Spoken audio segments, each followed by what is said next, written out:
Magandang araw, Pilipinas. Ako si Lawrence Dizon, ang inyong tagapagbalita.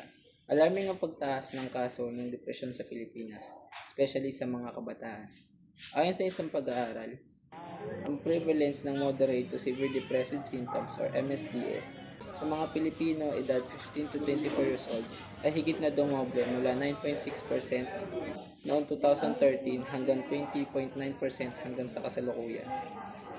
Ang mga estudyante ay kabilang sa mga lubhang naapektuhan, kung saan ang mga kadahilanan tulad ng academic pressure, social media stress, at family instability ay ang mga maaaring dahilan kung ba't nagdudulot ito ng pagtaas ng depresyon.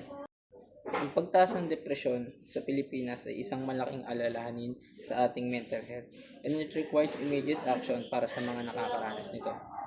Kagaya na lang ni Emma Atienza, daughter of Kuya Kim Atienza, passed away at 19 due to suicide according to the Los Angeles County Medical Examiner's Office. Magulang po na may mga anak na kasing edad ni Emma, pag sila po yung nagrereklamo at sinasabing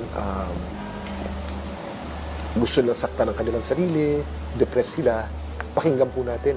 Kadalasan akala natin ay arte lamang, ngunit ang posibilidad ay ito po yung totoo. Para hindi po mangyari ang hindi magandang pangyayari. So isa ang mental health problem sa mga pangunahing dahilan ng mga kaso ng missing persons sa loob at labas ng bansa.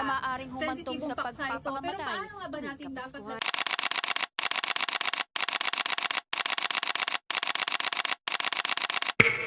Yung depression, gawa-gawa ng mga tao yan. Gawa nila sa sarili nila. Oo, dinidepress nyo lang yung sarili nyo. To those people who suffer depression, surround yourself with the people who won't judge you and would rather help you unconditionally.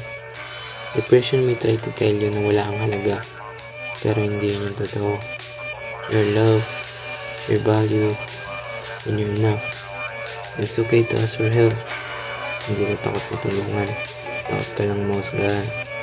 And always remember, God sees, God knows, God heals, and God will fix everything.